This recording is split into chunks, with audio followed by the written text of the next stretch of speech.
Amis des calibrateurs de process, bonjour. Je possède déjà pas mal d'appareils de mesure, mais un que j'ai pas, enfin que j'avais pas, c'est ce qu'on appelle un calibrateur de process.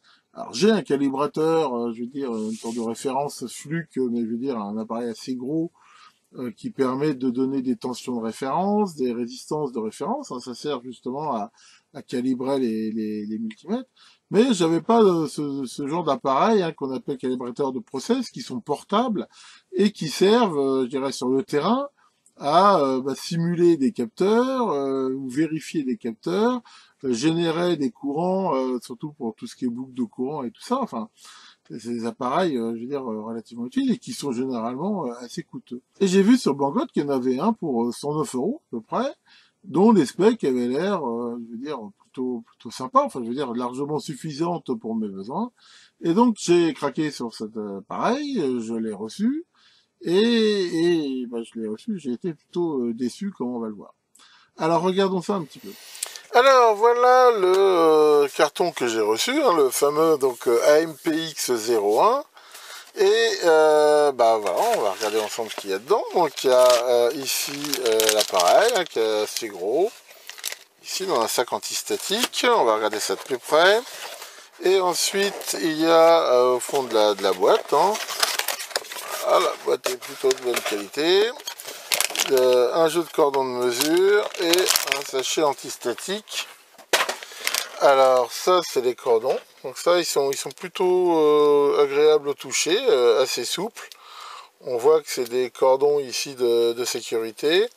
Et ici c'est des embouts, voilà, on voit qu'il y a vraiment une toute petite partie ici pour pouvoir mesurer, donc ça c'est plutôt sécure. Et si on enlève ici le cache, ici donc pointe de touche, banane. Donc ça, le cordon, rien à dire, c'est plutôt bien. À l'intérieur ici de ce sachet, voilà, qu'est-ce qu'on a? On a des fusibles de rechange, donc ça peut être plutôt pratique. Des pinces crocodiles ici, assez balèzes, donc qu'on peut brancher sur les pointes de touche, très bien. Un câble USB pour pouvoir le relier au PC. Et ici un petit stick, une petite clé USB qui contient la dock et le firmware. Impeccable. Alors, regardons un petit peu l'appareil. Voici. Voilà. Il y a ici, comme d'habitude, c'est très classique, là, une béquille pour pouvoir donc le tenir comme ça. Ici, la prise USB. Ça s'alimente avec 6 piles AAA de 1,5 volts. Hein, donc, il faut enlever ça et mettre les piles. Et voilà l'appareil. Donc cet appareil-là, il a deux fonctions principales. Une fonction de multimètre. Donc voilà ici, toute cette partie-là, ici, c'est un multimètre, on va dire classique, hein, qui va pouvoir mesurer des courants, des condensateurs, des diodes, enfin bon, il n'y a rien à dire de spécial. Et ce qui en fait un calibrateur de process, hein, c'est ici ces trois fonctions où on va voir que il peut générer du 24 volts, il peut être un générateur de courant et aussi un générateur de tension, donc de précision. Hein. Il est donné pour 0,02% de précision. Voilà, mettons-le en route. Alors voilà, on voit qu'il s'auto-teste et qu'il se met en route. Alors là, il se met en route, mais quand je l'ai sorti de la boîte la première fois pour l'essayer, il s'est pas mis en route du tout.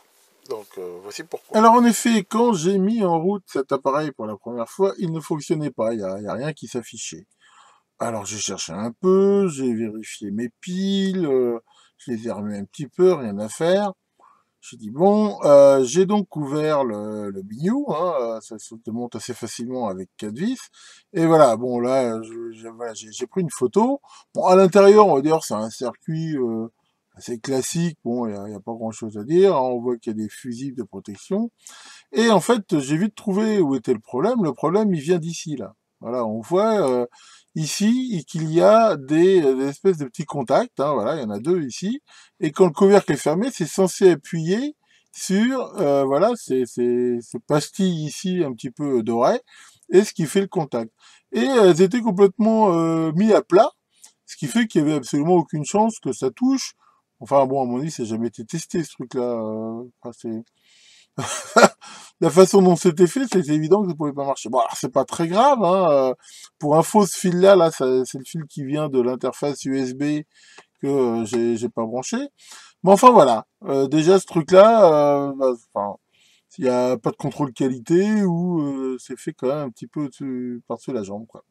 Alors c'est un peu dommage, un appareil de ce prix que déjà, rien que pour pouvoir l'allumer, il faut déjà l'ouvrir, cogiter et le réparer. Bien, alors maintenant nous allons essayer de voir un petit peu la précision de ce truc, hein, et en le comparant donc avec mon Keysight 34460, hein, qui est un super multimètre et qui a été étalonné il y a peu de temps. Et pour regarder ça. Donc là, si on le fait marcher ici en voltmètre, en mode multimètre, on voit que il y a quand même quelques erreurs. Par exemple, là, je suis à avoir ici, voilà, 3,13, 3,12. Mais enfin bon, globalement, on va dire, il est à peu près dans ces specs qui est donné en multimètre. Donc là-dessus, je veux dire, sur la partie multimètre, hein, je vais pas tout vous montrer, mais j'ai mesuré. Où il a un petit défaut, c'est qu'en capacimètre, sur les basses valeurs, il marche très mal. Mais je veux dire, voilà. Par exemple, là, on voit que quand il affiche 10 volts, ici 10,004. Donc honnêtement, quand on utilise ce truc-là en multimètre, il n'y a pas grand-chose à dire. Ah, il a un défaut quand même, mais c'est un défaut qui est mécanique. La fiche ici, pour mettre une fiche banane là sur le négatif, faut forcer comme un malade, elle est moitié niquée, mais enfin bon. Encore une fois, ça, on va dire, c'est pas très agréable, mais c'est pas terrible. Alors maintenant, où on va voir qu'il fonctionne pas bien du tout, c'est justement en calibrateur de processus. Donc là, en fait, je vais le faire marcher ici et lui demander de générer donc une tension continue. Donc là, il est censé sortir 0, il sort 3 millivolts, bon, enfin bon, admettons ici. Donc là, par exemple, je vais lui dire, donne-moi 1 volt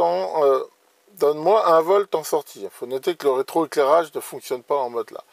Et là, on voit que j'ai 0,957. Là, pour le coup, on est déjà pas très très bon, enfin, par rapport aux spécifications. Alors, si on continue, là, je lui demande 3 volts, par exemple, il me donne 2,86, c'est pas terrible. 5 volts, il me donne 4,7. Enfin, on est très très loin des 0,02%. Si je lui demande 10 volts, voilà, on voit qu'il me sort 9,544. Vraiment, pour un truc qui se veut un calibrateur, c'est-à-dire qui se veut être une référence avec 0,02%, on voit que le truc il est complètement out, quoi. Il a jamais été calibré ce machin-là, ou s'il l'a été, je sais pas comment, mais enfin, voilà. Là vraiment, hein, là, j'ai un petit reflet là. Voilà, donc là, hein, clairement, hein, on lui demande 10 volts et on voit qu'il en sort 9,545. Donc ce truc, il est complètement out. Bon, je vais vous faire grâce des autres mesures que j'ai faites. Hein. J'ai passé 1 heure avec cet appareil pour quand même essayer de regarder. Et en fait, quand il est en mode, on va dire, générateur, c'est-à-dire aussi bien générateur de courant que générateur de tension, ce truc, il est vraiment complètement out of range et très très loin de ses spécifications. Donc pour un appareil qui vaut quand même plus de 100 euros, bon, enfin, en gros, ce truc-là, il est quasiment utilisable en multimètre. Et puis voilà, et encore, en multimètre, je trouve qu'il est quasiment presque moins bien que celui que je vous avais montré qui coûte 12 euros, quoi. Donc, enfin, je veux dire, mettre 100 euros dans ce truc-là pour avoir un multimètre de qualité, on va dire, moyenne, enfin, ça n'a strictement aucun sens. Et en calibrateur, enfin, je dirais même que, je sais pas, le premier petit module chinois de merde, il fait mieux que ça, quoi. Donc, enfin, vraiment, ce truc, c'est ni fait ni à faire, et je le conseille vraiment pas. Bon, et maintenant, bah, je vais vous montrer ce qui fait que je vais mettre un zéro à cet appareil, hein. Là, je pense que c'est une note qui est 0 pointée. Alors pourquoi? Je vous ai montré lors de l'unboxing que c'était livré, ce qui est une bonne idée, qu'un petit stick USB pour installer le logiciel sur le PC, la dock et tout ça. Et quand même, moi, quand je mets n'importe quoi sur mon PC, je le scanne quand même avec, je veux dire, Windows Defender, hein, qui est mon antivirus. Et voilà ce qu'il a trouvé. Et là, quand même, ça la fout mal. Il a trouvé, comme on peut le voir, un truc qui s'appelle Virut, un autre qui s'appelle Nitol, c'est des belles saloperies. Et bah ça, pour moi, enfin, c'est quasiment inadmissible, quoi. Alors ça, c'est quand même des petits problèmes qu'il y a avec les produits chinois. Ils sont pas vraiment au fait de la sécurité. 9 fois sur 10, les installeurs sont pas signés. Bon, faut pas trop, je pense pas que ça soit intentionnel, hein, mais je pense que le PC qui a généré cette clé, il est lui-même infecté, et comme ces saloperies-là, ça se copie partout, bah ça s'est mis dessus. Bon, il est évident que enfin, vite fait enlever cette clé de merde, et que je sais pas ce que je vais en faire, mais enfin, au pire, je vais la formater. Mais voilà, enfin, pour moi, c'est quand même quelque chose là qui est vraiment pas terrible, quoi. Donc vraiment, cet appareil, bon, comme on l'a vu, il avait déjà pas mal de défauts. Mais enfin, je crois que ça enfonce le clou, là. Bon, voilà, hein, comme on peut voir, ce truc, bah, disons, il cumule plutôt les problèmes. Hein. Et toi, Maurice, qu'est-ce que tu dis, Maurice? Toi aussi, tu viens de Chine et t'as peur d'être une grosse merde. Ah non, mais attends, faut pas tout mélanger, faut pas tout mélanger. Et en effet, je crois qu'il faut pas tout mélanger. C'est pas parce que cet appareil-là, vraiment, comme on l'a vu, pétri de défauts, que faut jeter tout avec le doublin et dire que tout est mauvais. Bon, c'est un appareil qui vaut 100 euros, un calibrateur process, hein, un flux, un truc comme ça en vaut entre 700, 800, 1000, enfin, ça vaut beaucoup plus cher. Donc, je veux dire, je m'attendais pas en commandant ce truc-là à avoir une super qualité, un truc comme ça. Mais je veux dire quand même un minimum, qu'il soit pas spécialement fiable, que la qualité soit moyenne. Maintenant, il est quand même vendu avec des spécifications. Il est vendu en disant, voilà, je suis précis à 0,02%. Bon, qu'il y ait un peu d'écart sur un truc de ce prix-là, je veux dire, c'est tolérant. Enfin là, c'est plus un peu d'écart. 9,5 volts pour 10 volts pour un calibrateur, c'est plus de l'écart. Là, c'est vraiment un truc qui est pas bon. L'appareil out of the box, il marche pas. La clé qui est dedans, elle est pleine de virus. Enfin, bon. Vraiment, là, je trouve quand même que y a quand même un petit peu d'abus. C'est quand même un appareil qui est relativement coûteux. Enfin bon, 100 euros, c'est quand même une somme, quoi. Je veux dire, surtout pour un amateur. Et là, vraiment, c'est quand même pas clean. Mais encore une fois, hein, si on regarde l'ensemble des produits que je vous ai montrés, c'est généralement quand même beaucoup mieux que ça. Alors, c'est vrai que des fois, il y a des trucs, c'est pas très précis. Hein. Si on regarde un peu tous les trucs que j'ai montrés qui étaient pas terribles, il y a les petits voltmètres USB là, ils sont pas précis du tout. L'Antec là que je vous ai montré, bon lui c'est plutôt un défaut au niveau du programme de conception. Voilà, il y a des fois quand même des trucs qui sont vraiment pas terribles. Alors est-ce que c'est la faute de Banggood? Bah, je pense pas. Hein. En fait d'ailleurs cet appareil-là on ne trouve pas que sur Banggood, on le trouve sur Ali, on le trouve sur pas mal de revendeurs. Voilà, Ali, Banggood, tout ça, c'est des vendeurs, surtout sur des trucs un petit peu pointus comme ça.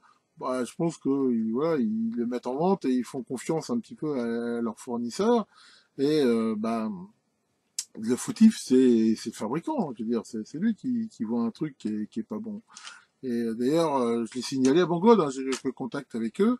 Je pense qu'ils vont sans doute le retirer de la vente. Hein. Généralement, ils sont assez clean avec ça. Hein. J'ai déjà eu dans le temps un produit comme ça qui était aussi pourri. Ils l'ont retiré de la vente. Je pense que ils essayent de bien faire et que bah, c'est un peu comme tout. Hein. Des fois, il y a des vilains petits canards dans la basse-cour. C'est pas pour ça que tout est mauvais. Enfin donc voilà, donc bah, la note de ce truc-là quand même, c'est la bulle. Hein. Vraiment là, je trouve que il y a trop de trucs. Bon, moi je me retrouve avec ce truc-là, qu'est-ce que je peux en faire? Bon, c'est un multimètre. Ok, ça me fait un multimètre qui est encore même pas terrible, qui est relativement gros. Enfin bon, c'est ça. Puis avec la vidéo que je viens de faire, la chance de le revendre. Elles sont nulles. Alors ce que je peux essayer, c'est qu'à l'intérieur, alors, j'ai ouvert, j'ai vu qu'il y avait des petits réglages. Alors c'est peut-être des calibrations. À la limite, je peux tenter le coup. De toute façon, j'ai rien à perdre. Peut-être que j'arriverai à l'améliorer un petit peu. Enfin voilà, hein, je suis bah, désolé de montrer un truc comme ça qui est pas bon, mais bon, d'un autre côté, il faut être honnête. Hein, quand c'est bien, je le dis. Quand c'est pas bien, je le dis aussi. Voilà, que le grand bad product, le démon des mauvais produits, bah, vous préserve de ce genre de mésaventures. Et à très bientôt pour de nouvelles vidéos.